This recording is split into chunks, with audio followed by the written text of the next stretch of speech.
कहते हैं कुछ यात्राएं मंजिल तक पहुंचने के लिए नहीं होती, वो हमें बदलने के लिए होती है। और यही है इस ट्रैक की कहानी। मनाली की सुबह जब हवा में देवदार की खुशबू, बर्फीली चोटियों पर सूरज की पहली किरण उतर रही है और दूर से किसी जलधारा की गूंज आ रही है, तो लगता है पहाड़ हमें बुला रहे। ये कोई साधारण रास्ता नहीं, ये एक ऐसी यात्रा है जहाँ पहाड़ बोलते हैं और हम सुनना सीखते हैं। कभी कभी जिंदगी की सबसे खूबसूरत मंजिलें आसान रास्तों से नहीं मिलती। मनाली के गोद से शुरू होकर लाहौल की बर्फीली वादियों में खो जाने वाली ये एक यात्रा, सुबह की ठंडी हवा और दूर व्यास नदी की आवाज़, हर चीज़ जैसे बुला रही है, चलो अब निकलो।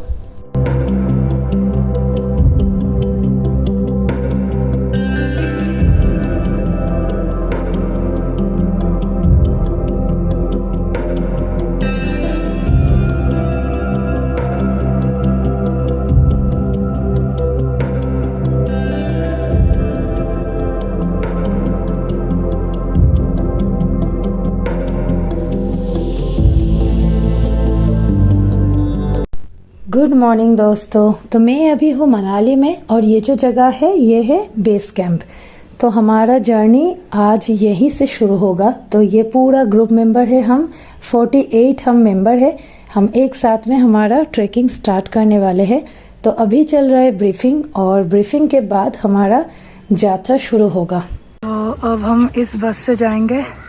हमारा आज का जर्नी स्टार्ट हो गया है। ये देखिए बस का अभी स्टार्ट हो गया है और थोड़ा लेट से आए हैं इसलिए मुझे पीछे बैठना पड़ा। मैं भी लेट। कहाँ से हो आप? मैं हूँ गुड़गांव से। गुड़गांव। और आप दोनों गुड़गांव से? लखनऊ से। लखनऊ से, अच्छा यूपी। हाँ। ओके। आप कहाँ से? मैं कोलकाता से हूँ। Oh nice. इस जगह में आके बस उतार दिया और हमारा ट्रैकिंग अब यहाँ से शुरू हो रहा है। तो आज हमारा फर्स्ट डे है, डे 1। जोबरा तक रास्ता हरियाली से भरा है, जहाँ झरनों के बूंदे सूरज की रोशनी में चमकती है। यहीं से असली ट्रैकिंग की शुरुआत होती है, जहाँ सड़कें ख़त्म होती है और पहाड़ बुलाने लगते हैं।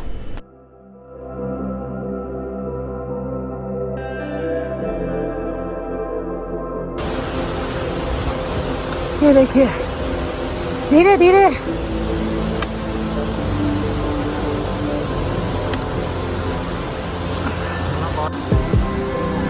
ऊपर आके कुछ ऐसा नज़ारा देखने के लिए मिलेगा। देखिए,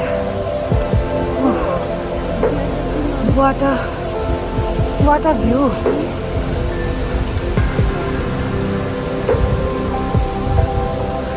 और ये है हमारे ट्रैक लीडर। घने जंगलों के बीच से गुजरते हुए पहली बार लगता है जैसे हम किसी और दुनिया में कदम रख चुके हैं। देवदार और ओक के पेड़, नीचे बहती छोटी सी धारा और हवा में ठंडक जो दिल तक उतर जाती है। टीका पहुंचने से पहले रास्ते में कुछ छोटी सी लकड़ी के पुल आते हैं, जिन पर चलते हुए हर कदम की आवाज़ इस शांत माहौल में गूंज उठती है। जोबरा लगभग 9800 फीट के ऊंचाई पर एक छोटा सा पॉइंट। यहाँ सड़कें ख़त्म हो जाती है और प्रकृति की दुनिया शुरू होती है। पहली बार जब आप वाहन से उतरते हैं और गहरी सांस लेते हैं, तो महसूस होता है हवा में कुछ अलग है। यहाँ पर सांस में पहाड़ों की ताकत है। और इसी के साथ शुरू होता है पहला कदम, और पहला कदम बढ़ता है शहर से बाहर, खुद के भीतर। और अभी तो अंधेरा हो गया है, पानी, अरे भाई वो जा रहा है, चला गया। चलिए हम भी चलते हैं। अभी शाम के 7 बज गया है, तो अभी हम पहुंच गए हैं हमारा कैंप साइट। ये रहा हमारा कैंप साइट। तो दाल, पनीर, चटनी, रोटी, चावल, ये है आज का डिनर। चलिए डिनर कर लेते हैं और आज का दिन यहीं पे ख़त्म करते हैं। Good night.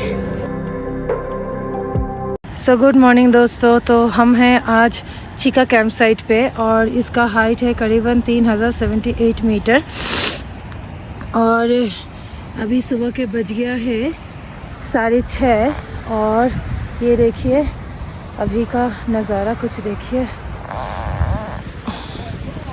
अभी यहाँ पे सनराइज़ हो रहा है, कितना ब्यूटीफुल लग रहा है दिखने में, देखिए। तो सुबह के ब्रेकफास्ट ख़त्म होने के बाद अभी चल रहा है ब्रीफिंग और ब्रीफिंग के बाद हमारा यात्रा फिर से स्टार्ट होगा। आज का ट्रैक थोड़ा हार्ड होने वाला है, फिर भी बहुत बढ़िया एक्सपीरियंस होने वाला है। तो चलिए देखते हैं क्या एक्सपीरियंस होते हैं। Let's go. अगली सुबह ठंडी हवा के साथ सूरज धीरे धीरे पहाड़ों के पीछे से झांकता है। नाश्ते की खुशबू और ट्रैक गाइड के पुकार, लेट्स मूव।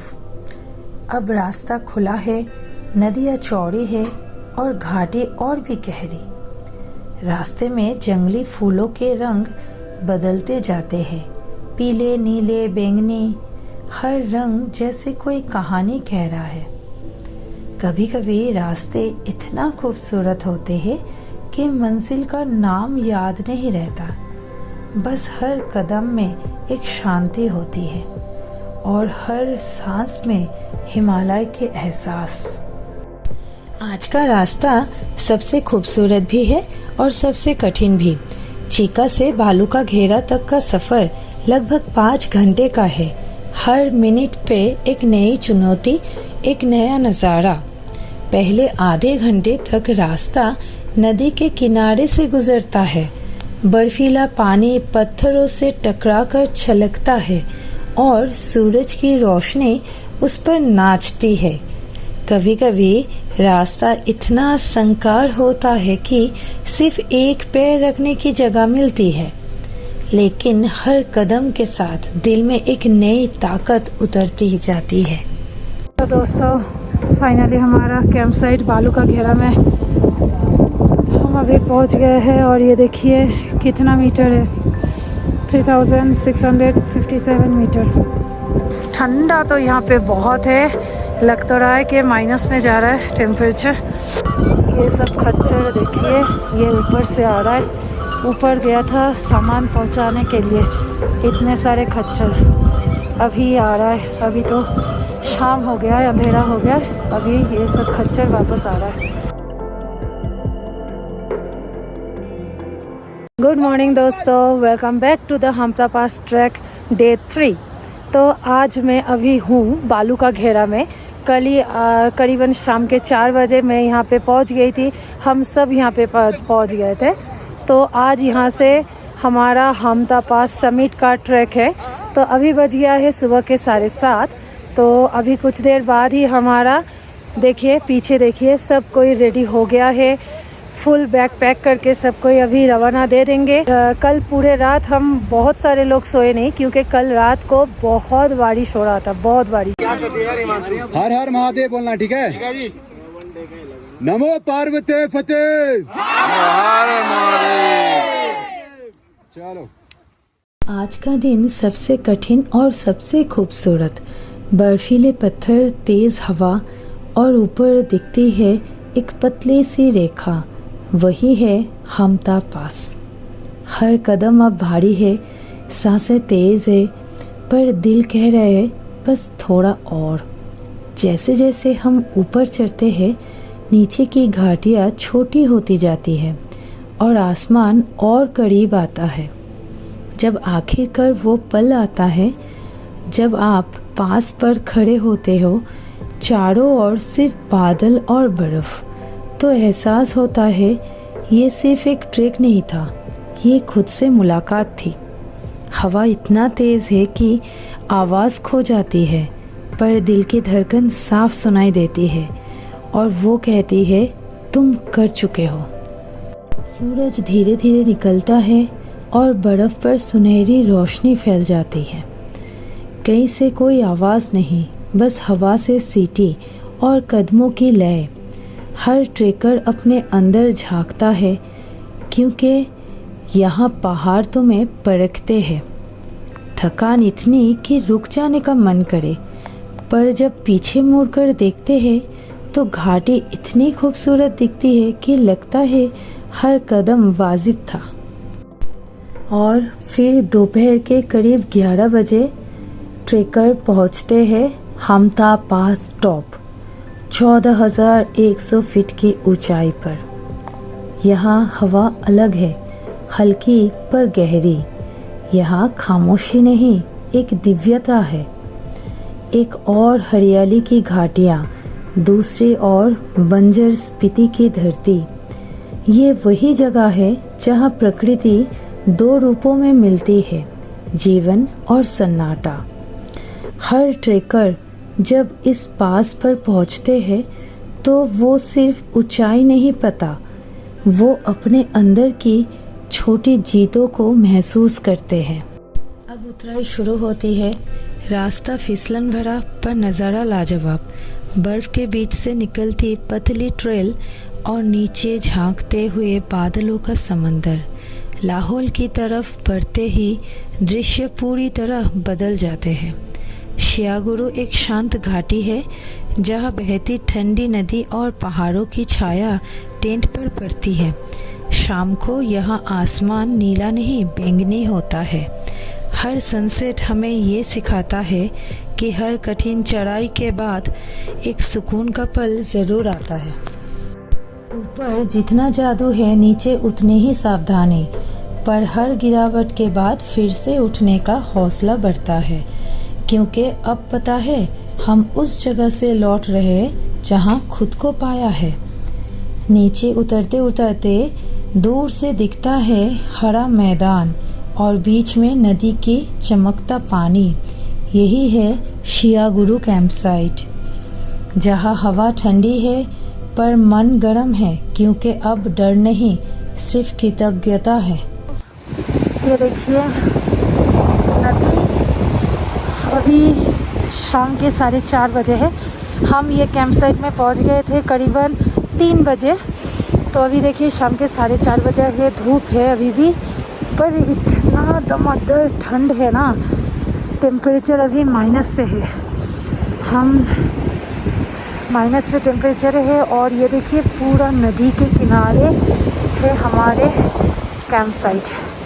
ये देखिए कितना खूबसूरत सा लग रहा है। आज का डिनर ये है दोस्तों। बाहर इतना ज़्यादा ठंडा है ना, तो खाना लेकर टेंट में आ गई, टेंट में आके ही खा रही हो। उफ, बहुत ज़्यादा ठंडा है, बहुत ज़्यादा हवा चल रहा है, माइनस में है अभी यहाँ के टेम्परेचर। तो आज का ये डे 3 यहाँ पर ख़त्म कर रही हूँ। डिनर करके जल्दी सो जाऊँगी। Bye, good night. कल मिलते हैं डे 4 में। गुड मॉर्निंग दोस्तों, welcome back Hamta pass track day 4। सुबह की ठंडी हवा चेहरे को छूती है। शियागुरु का आसमान साफ है और सूरज धीरे धीरे पहाड़ों के पीछे से उगता है। रात की थकान अब धीरे धीरे मिट रही है और यही है स्पीति की धरती। रंग बदलती है पर खूबसूरती कभी नहीं खोती। दोपहर तक टीम पहुंचती है छतरों में, एक छोटा सा मैदान जहां सड़कें 2 दुनिया को जोड़ती है, लाहौल और स्पीति। हर ट्रेकर अब जानता है कि ये यात्रा ख़त्म नहीं हुई, ये अब उनकी आत्मा का हिस्सा बन चुकी है। छतरों से आगे एक रास्ता मुड़ता है, पत्थरों, धूल और ठंड हवा के बीच से होकर चंद्रताल की ओर। लेक ऑफ द मून, क्योंकि इसका आकार अर्ध चंद्र जैसा है और इसका पानी इतना शांत कि आसमान उसमें खुद को देखता है। 13,900 फीट की ऊंचाई पर यह झील हिमालय की आईना है। यहाँ हर पर्वत, हर बादल अपना प्रतिबिंब छोड़ जाता है। कहते हैं चंद्रताल सिर्फ पानी नहीं, यह आत्मा का आईना है। यहाँ आकर मन खुद से सवाल करता है कि मैं कौन हूँ, कहाँ जा रहा हूँ, और जवाब में मिलता है धीरे से फुसफुसाता हुआ, तुम वही हो जो इन पहाड़ों का हिस्सा हो।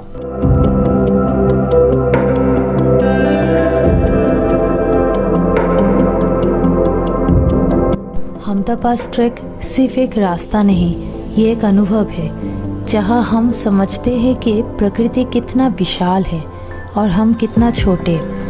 ये ट्रिक सिखाता है कि हर चढ़ाई के बाद एक उतराई है, हर ठहराव के बाद एक सफ़र है और हर यात्रा में हम थोड़ा थोड़ा खुद को ढूंढते हैं। पहाड़ों ने हमें ठकाया नहीं, उन्होंने हमें नया बना दिया। जब अगली बार तुम किसी पहाड़ को देखोगे तो याद रखना, वो सिर्फ पत्थर नहीं है, वो कहानियाँ हैं जो तुम्हारे इंतज़ार कर रही है।